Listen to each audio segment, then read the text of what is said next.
Il arrive un moment dans la vie où la paix et le bien-être deviennent des priorités. Après 60 ans, il n'y a plus de temps à perdre avec des soucis inutiles, des gens toxiques et des drames qui ne font que pomper notre synergie. Mais que faire lorsque ces personnes difficiles se trouvent au sein même de la famille? Comment gérer des proches qui, au lieu d'apporter amour et tranquillité, finissent par nuire à votre santé émotionnelle?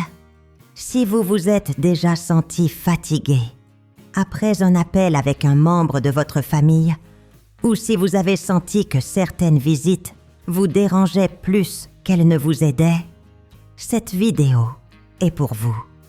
Nous allons parler de 6 types de proches qui peuvent affecter votre bonheur sans que vous vous en rendiez compte.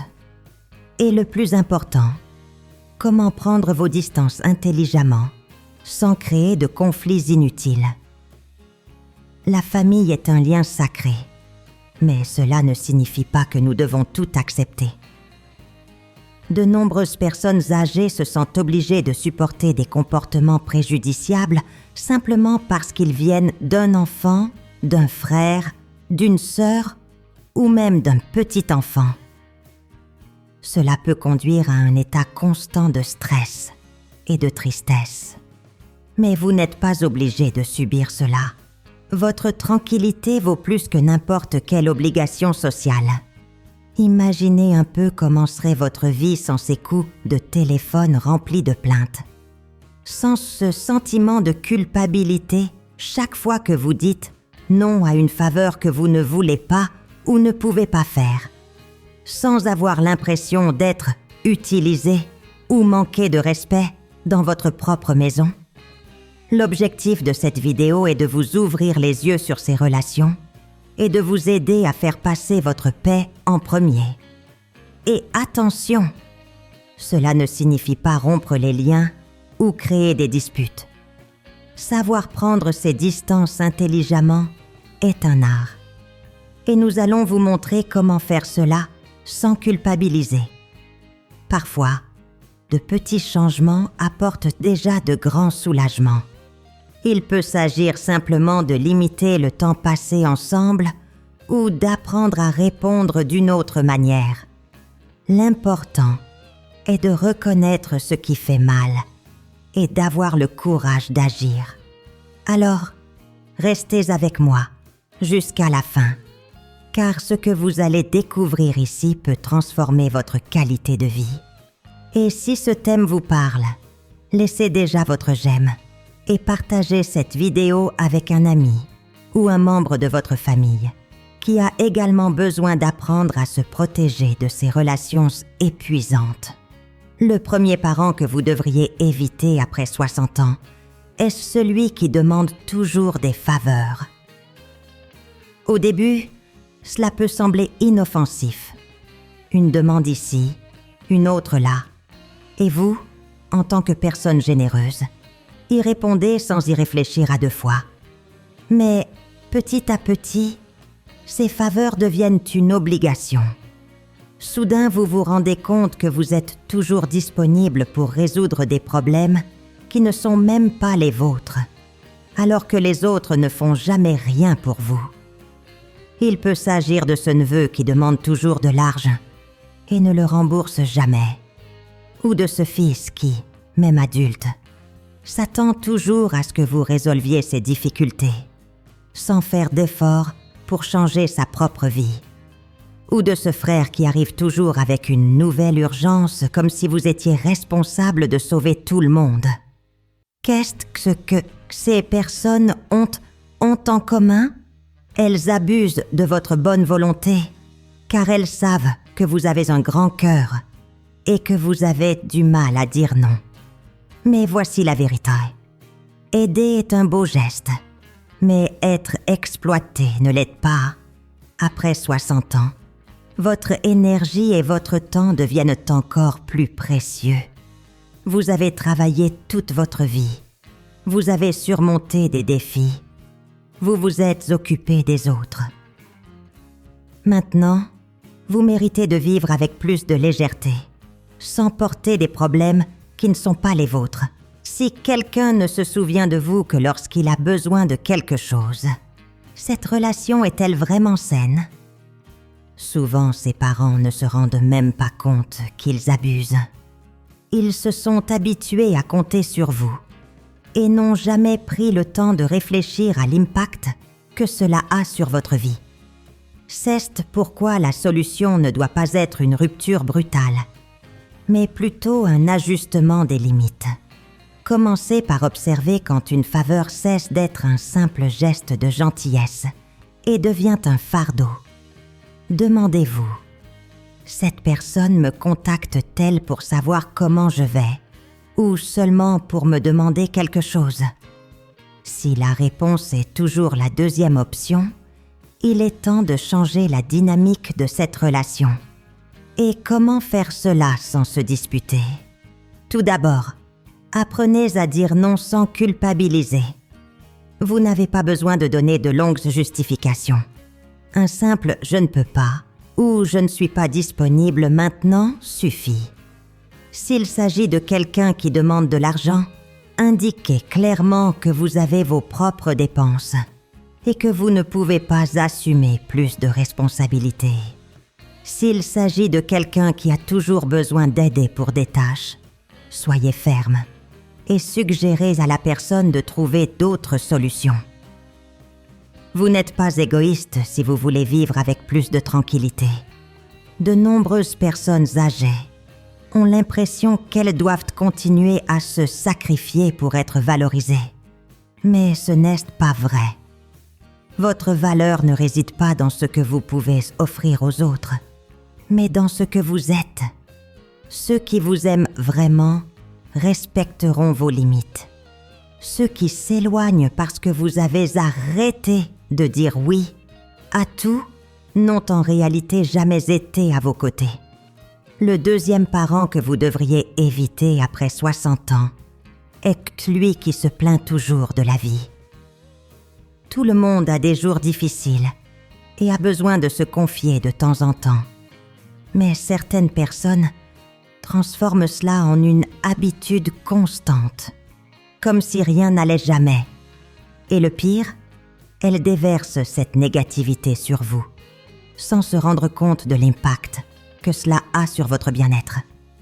Ce type de parent a toujours une mauvaise histoire à raconter. Si vous dites que vous êtes heureux d'avoir réussi à résoudre un problème, il vous rappelle un autre qui est encore en suspens. Si vous mentionnez quelque chose de positif, il trouve un moyen de minimiser votre joie. C'est cette personne qui ne parle que de maladies, de difficultés, de tragédies et d'injustices, comme si le monde entier était contre elle. Le résultat ? Vous sortez de chaque conversation plus fatigué et découragé que vous ne l'étiez auparavant. Le grand problème est que la négativité est contagieuse. Lorsque vous vivez avec quelqu'un comme cela pendant longtemps, vous commencez à voir la vie de la même manière. De petites préoccupations deviennent énormes. La joie perd de sa force et, sans vous en rendre compte, vous entrez dans un cycle de pessimisme.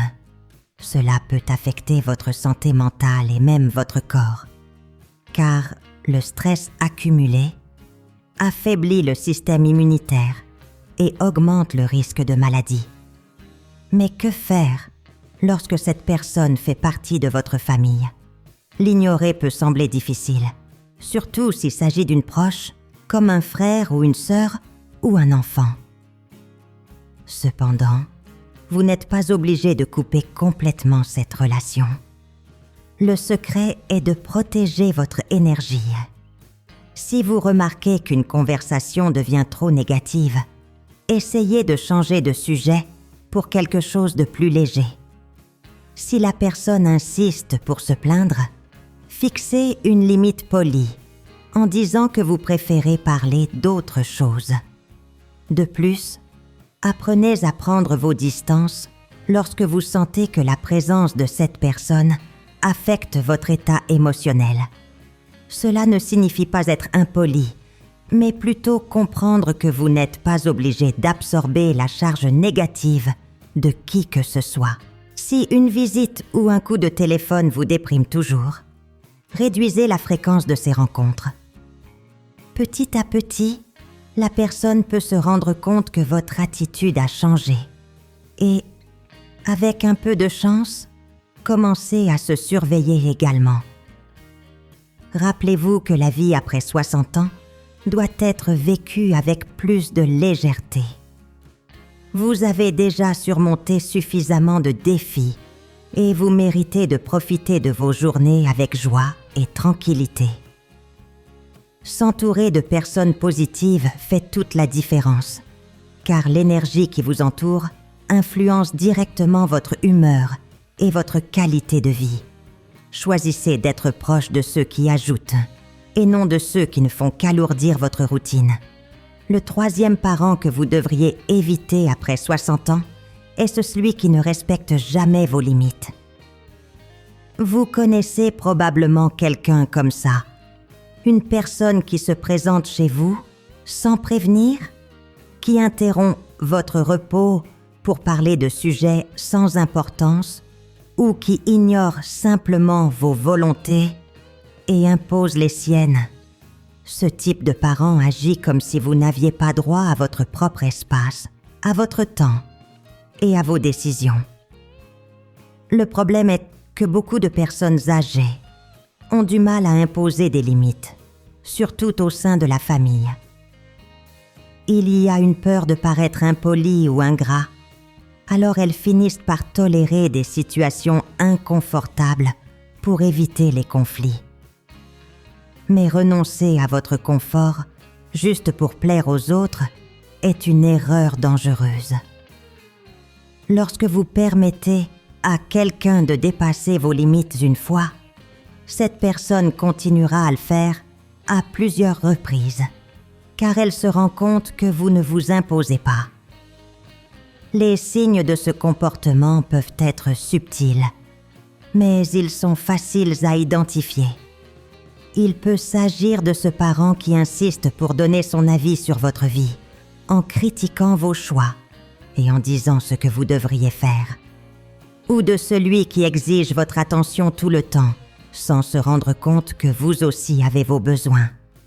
Et il y a aussi ceux qui traitent votre maison comme si c'était un lieu public, en entrant et en sortant sans considération. Même si cela peut sembler anodin, avec le temps, ce manque de respect s'accumule et devient un lourd fardeau émotionnel. Pour éviter ce type de situation, il est essentiel d'apprendre à imposer des limites de manière claire et directe. Si quelqu'un se présente sans prévenir, indiquez clairement que vous préférez les visites convenues à l'avance. Si un parent appelle à des heures indues, expliquez que vous avez des moments réservés au repos et demandez qu'il respecte cela. Si quelqu'un insiste pour donner son avis sur votre vie, dites que vous appréciez la préoccupation, mais que vous préférez prendre vos propres décisions. Le secret réside dans la fermeté, sans avoir besoin d'être agressif. Souvent, les gens dépassent les limites, non pas par méchanceté, mais parce qu'ils sont habitués à agir ainsi. Lorsque vous commencez à vous imposer, il peut y avoir une résistance initiale, mais avec le temps, ils comprendront qu'ils doivent respecter vos règles. Le plus important, c'est de se rappeler que votre bien-être passe en premier. Si quelqu'un se soucie vraiment de vous, cette personne apprendra à respecter vos désirs. Si elle n'apprend pas, cette relation a peut-être besoin d'une distance saine. Après 60 ans, votre maison, votre routine et votre tranquillité d'esprit doivent être sacrées. Vous avez passé toute votre vie à vous occuper des autres, à travailler, à surmonter des défis. Maintenant, plus que jamais, vous méritez de vivre avec tranquillité, sans intrusion et sans irrespect. Votre vie ne doit pas tourner autour des attentes des autres. La meilleure chose que vous puissiez faire pour vous-même est d'apprendre à vous mettre en premier et à vous entourer uniquement de ceux qui valorisent votre présence et respectent vos limites. Le 4e parent que vous devriez éviter après 60 ans est celui qui répand la négativité partout où qu'il passe. Vous avez sûrement remarqué que certaines personnes ont le don de transformer n'importe quel environnement en un lieu pesant. Peu importe l'occasion, elles trouvent toujours un moyen d'apporter de mauvaises nouvelles, de critiquer les autres ou de voir le pire dans n'importe quelle situation. Le problème est que cette énergie négative finit par vous affecter, même si vous ne vous en rendez pas compte immédiatement. Ce type de parent peut se présenter de différentes manières. Il peut s'agir de celui qui ne parle que de tragédie, en apportant toujours les dernières mauvaises nouvelles du journal ou du voisinage. Il peut s'agir de celui qui n'a jamais un mot d'encouragement, en discréditant toujours vos réussites et vos rêves. Ou encore, de celui qui juge et commère toujours sur les autres, en semant la discorde au sein de la famille. Et, petit à petit, toute cette négativité commence à s'infiltrer dans votre quotidien, en nuisant à votre paix d'esprit. Le danger de cela, c'est que la négativité a un impact profond sur la santé mentale et émotionnelle. Des études montrent qu'être constamment exposé à des conversations pessimistes peut augmenter le niveau de stress, affecter le sommeil et même affaiblir le système immunitaire. Après un certain âge, rester positif et entouré de bonnes énergies n'est pas seulement une question de bien-être, mais de santé. Vous n'avez pas besoin de porter le poids émotionnel des autres, surtout si cela vous pompe votre bonheur. Mais comment gérer ce type de parent sans créer de conflit? La première étape consiste à limiter le temps passé ensemble. Si vous remarquez qu'après une rencontre ou un appel, vous vous sentez plus triste ou anxieux qu'avant, réduisez ces interactions. Cela ne signifie pas couper les liens complètement, mais plutôt choisir les moments où vous souhaitez être proche de cette personne. Et, surtout, combien de temps vous souhaitez consacrer à cette relation. Vous avez le droit de protéger votre énergie. Une autre stratégie consiste à changer le ton de la conversation. Si la personne commence à se plaindre ou à répandre des ragots, essayez de détourner le sujet vers quelque chose de plus positif. Si elle insiste, indiquez clairement que vous préférez parler de sujets plus légers et agréables. Souvent, les personnes qui répandent jettent la négativité, le font sans s'en rendre compte, car elles sont habituées à ce modèle de comportement. Lorsque vous vous positionnez, cela peut aider à changer cette dynamique, ou du moins, à faire en sorte qu'elle respecte votre choix de ne pas alimenter ce type de conversation. Une chose importante à retenir est que vous n'êtes pas responsable du bonheur des autres, mais vous êtes responsable du vôtre. Si quelqu'un apporte toujours un poids à votre vie, n'hésitez pas à prendre vos distances ou à fixer des limites claires. Votre paix est plus précieuse que n'importe quel lien familial. Les personnes qui veulent vraiment votre bien respecteront votre besoin de vivre avec plus de légèreté. Et celles qui s'offusquent ne se sont peut-être jamais vraiment souciées de votre bien-être. Le 5e parent que vous devriez éviter après 60 ans est le parent intéressé. C'est celui qui ne se présente que lorsqu'il a besoin de quelque chose, mais qui n'est jamais là lorsque c'est vous qui en avez besoin. Au début, cela peut même sembler une relation normale, car souvent ces personnes se montrent affectueuses et attentionnées. Mais avec le temps, vous réalisez que tout a un motif. Elles ne sont pas là pour vous, mais pour ce qu'elles peuvent obtenir de vous. Ce type de parent peut se manifester de différentes manières. Il peut s'agir de ce neveu qui appelle plein d'affection, mais qui termine toujours la conversation en demandant une faveur. Ou de ce cousin éloigné qui disparaît pendant des années et réapparaît de nulle part lorsqu'il a besoin d'argent. Il peut aussi s'agir d'une enfant ou d'un petit enfant qui ne manifeste de l'intérêt que lorsqu'il veut quelque chose, mais qui vous ignore au quotidien. La caractéristique commune à tous est que la relation est basée sur la commodité et non sur une affection sincère. Le grand problème est que de nombreuses personnes âgées finissent par tomber dans ce piège parce qu'elles veulent se sentir utiles et aimées. Il est naturel de vouloir aider un enfant ou un petit enfant, par exemple. Mais lorsque cette aide devient une obligation, lorsque vous réalisez que vous n'êtes sollicité que par intérêt, il faut ouvrir les yeux. Ce type de relation peut être émotionnellement épuisant et, dans de nombreux cas, même financièrement préjudiciable.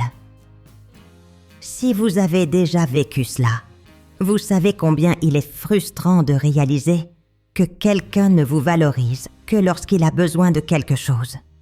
Mais la bonne nouvelle est que vous pouvez sortir de ce cycle. La première attitude est d'observer le comportement de ce parent. S'intéresse-t-il à votre bien-être ou seulement à ce qu'il peut obtenir de vous? Appelle-t-il pour savoir comment vous allez ou seulement lorsqu'il a besoin d'aide? Si les réponses indiquent un modèle d'intérêt, il est temps d'agir. Établir des limites est essentiel.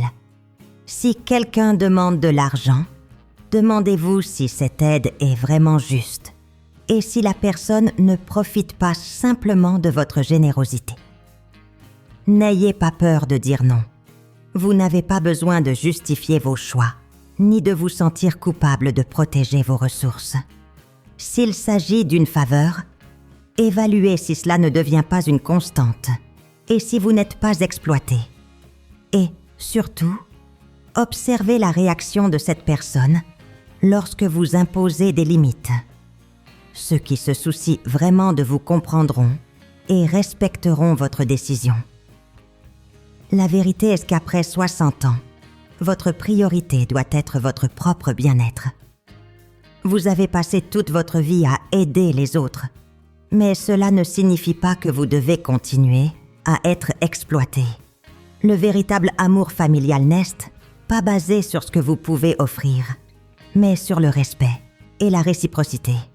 Si un parent ne s'approche que lorsqu'il a besoin de quelque chose, cette relation doit être réévaluée.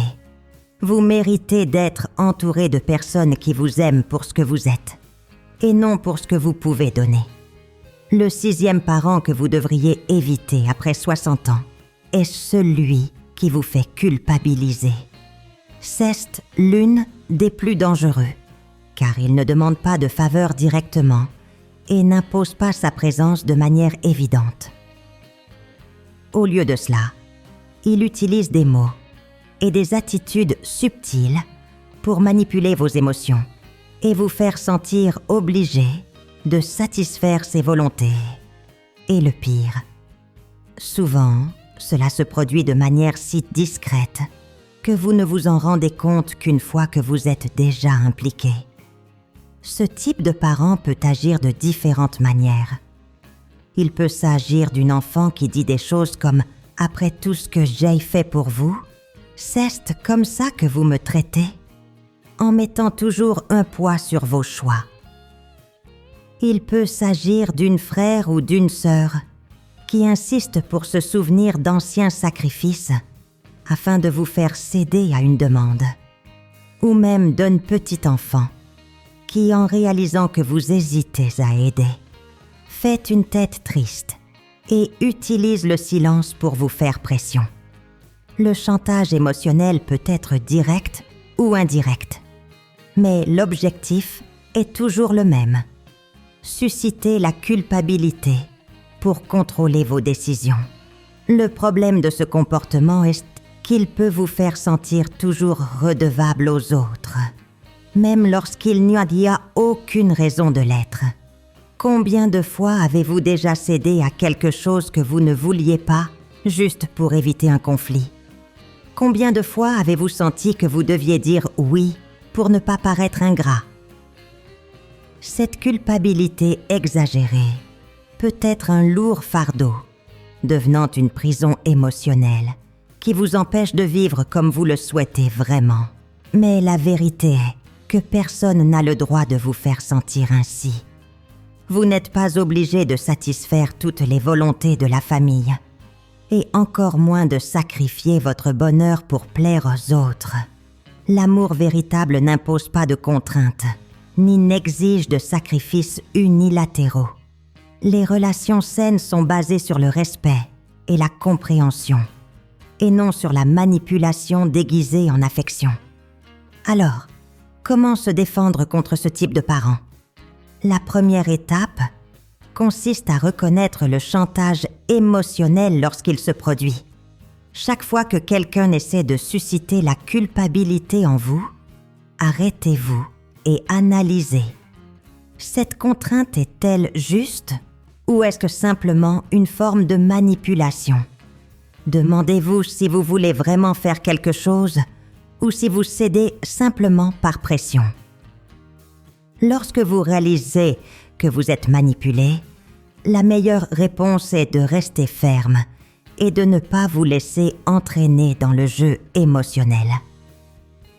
Une autre stratégie consiste à apprendre à dire non sans vous justifier. Si quelqu'un dit qu'il est déçu parce que vous n'avez pas fait ce qu'il attendait, rappelez-vous que ce n'est pas votre problème. Vous n'avez pas besoin de satisfaire toutes les attentes des autres. Répondez avec sérénité et indiquez clairement que vos décisions sont basées sur ce qui est sur lequel est le mieux pour vous. Avec le temps, ces personnes réaliseront que le chantage ne fonctionne plus et petit à petit perdront l'habitude de l'utiliser contre vous. Maintenant que vous connaissez les 6 types de parents qui peuvent nuire à votre paix après 60 ans, je veux que vous réfléchissiez à quelque chose de très important. Avec qui choisissez-vous de passer votre temps? Parce que, en fin de compte, la vie est trop courte pour être gaspillée avec des personnes qui n'apportent que poids, culpabilité et usure émotionnelle. Vous méritez d'être entouré d'amour véritable, de respect et de légèreté.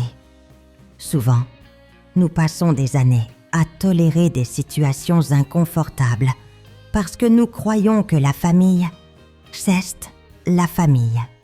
Mais être parent de quelqu'un ne donne pas à cette personne le droit d'envahir votre vie, d'exploiter votre générosité ou de manipuler vos émotions. Vous avez tout le droit de choisir qui mérite votre temps et votre attention.